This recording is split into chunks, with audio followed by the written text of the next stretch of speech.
So Ajju గారి చేతిలో ఎలాగో మైక్ ఉంది, స్టార్ట్ చేద్దాం.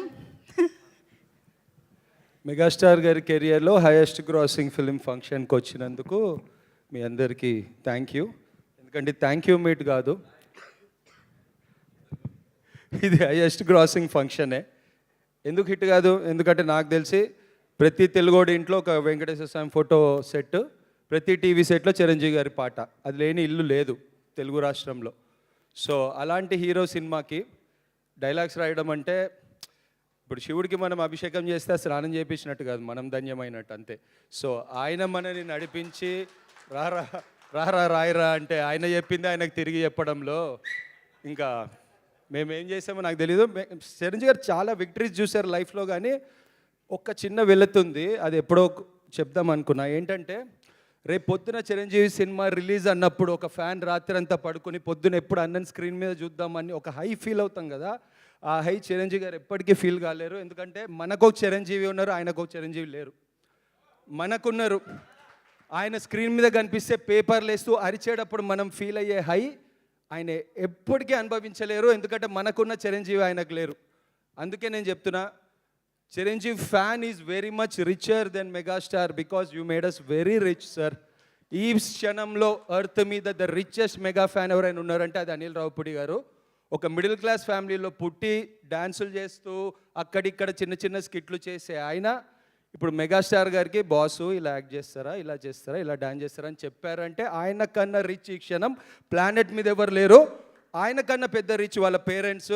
మన బుడ్డోడు కదా అని సినిమా చూపిస్తే సినిమా తీసేసేటీడు పెద్దగా, అంత రిచ్ వాళ్ళ పేరెంట్స్. సో మెగాస్టార్ గారు మా అందరినీ ఇంత దూరం, చిన్నప్పుడు ఏదైనా అసాధ్యమైనది అయితే నువ్వు పెద్ద చిరంజీవి వారా, నువ్వు పెద్ద చిరంజీవి వారా అనేవాళ్ళు. మేమందరం చిరంజీవిలా ఫీల్ అయ్యాం కాబట్టే ఇంత దూరం వచ్చాం. ఒక చిరంజీవికి మాత్రమే ఒక ఫ్యాన్ని డైరెక్టర్ చేయగలుగుతారు, ఒక ఫ్యాన్ని రైటర్ చేయగలుగుతారు, ఒక చిరంజీవి గారు మాత్రమే ఫ్యాన్ని ఇంత దూరం నడిపించగలుగుతారు. దానికి మేమే సాక్ష్యం. ఒక సాయన్నైనా నేనైనా ఆయనను చూసి వచ్చాం. Chiranjeevi cinema is Chiranjeevi for us. And my life is my experience bro, not your opinion. So Chiranjeevi గారు మాకు ఒక ఎక్స్పీరియన్స్, వేరే ఎవరి ఒపీనియన్స్ మాకు అవసరం లేదు. ఆయనకి బిగ్గెస్ట్ హిట్ ఇవ్వాలనుకున్నాం, ఇచ్చాము. ఎందుకు కాదు? ఎందుకంటే లేడీస్ అందరు ఆషాఢం ఆఫర్కి మొగుళ్ళని తీసుకెళ్ళమంటారో లేదో తెలియదు, కానీ అనిల్ రావిపూడి సినిమా రిలీజ్ అయితే మాత్రం వెళ్దాం అంటారు. అది అన్నతో ఇది థర్డ్ సినిమా, భగవంత్ కేసరి సంక్రాంతికి వస్తున్నాం, ఇది తీసుకెళ్ళకపోతే హాల్లో బాగా చలిగా ఉంది, దుప్పెటి కప్పండి రా అయిపోతుంది.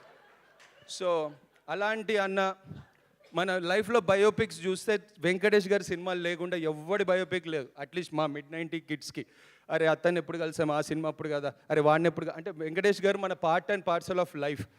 ప్రతి ఇంట్లో ఒక వెంకటేష్ ఫ్యాన్, ప్రతి ఇంట్లో ఒక మెగాస్టార్ ఫ్యాన్, ప్రతి ఇంట్లో అనిల్ రావిపూడి ఫ్యాన్ ఉంటే సినిమా బిగ్గెస్ట్ బ్లాక్ బస్టర్ ఎందుకు కాదు? ఇది highest grossing film of Chiranjeevi గారు. నేను ఆల్రెడీ టీషర్ట్ కుట్టించుకున్నా, అది ఎండలే కాబట్టి ఇది వేసుకొచ్చా, కానీ ఇది జరుగుతుంది, మీరు చూస్తారు ఒక రోజు, ఇది జరిగి తీరుతుంది ఫిక్స్. అండ్ నాకు ఈ ఛాన్స్ ఇచ్చినందుకు నేను అనిల్ అన్నకి థ్యాంక్స్ చెప్పినా కూడా తక్కువే. బట్ చాలా దూరం నడిచాం ఇక్కడ దాకా ఉండడానికి. నన్ను నడిపించినందుకు సాయి అన్నకి, అనిల్ అన్నకి చాలా చాలా థ్యాంక్ యూ. అండ్ నేను అన్నకి పార్క్ హోటల్లో ఒక్క మాట చెప్పా, అన్న నువ్వు లైఫ్లో చూడని పేపర్లు విజిల్స్ చూస్తావన్నా అని. ఆ రోజు భీమ్స్ అన్న అనిల్ అన్న ఉన్నారు, చూసావు కదా అన్న, నువ్వు ఆ రోజు చూసావు కదా. You can love him or hate him. మీ మైండ్లో మడత కుర్చీ వేసుకుని కూర్చుంటాడు, కొంచెం పెద్దగా ఉంటే మడత మంచం కూడా వేసుకుని కూర్చుంటాడు. సినిమా రిలీజ్ 10 రోజుల ముందు 10 రోజుల తర్వాత ఆయన గురించి మాట్లాడకుండా ఉండలేము. అండ్ అన్నలో నాకు నచ్చింది ఏంటంటే, ఫస్ట్ ఇది స్టార్ట్ చేసినప్పుడు ఒకటి చెప్పారు, చిరంజీవి గారి కెరియర్లో అతి పెద్ద ఎంటర్టైనర్ ఇవ్వబోతున్నామని మేము ఫిక్స్ అయ్యి మమ్మల్ని ఇన్స్పైర్ చేసి రాయించారు. అందుకే ఇన్స్పైర్ చేసే దర్శకుడు ఆనందంగా ఉండాలి. ఆయన నా పేరు చెప్పడం వల్లే నేను డైరెక్టర్గా డెబ్యూ అవుతున్నా ఈ ఇయర్. లైఫ్ లాంగ్ రుణపడి ఉంటా అన్న. అంతే, మెగా ఫ్యాన్స్ అందరి తరఫున అనిల్ సార్కి థ్యాంక్ యూ. అందరు కొట్టేశారు, thank you so much. And Pradeep గారు మాట్లాడతారు. యా సాయి గారు ప్లీజ్.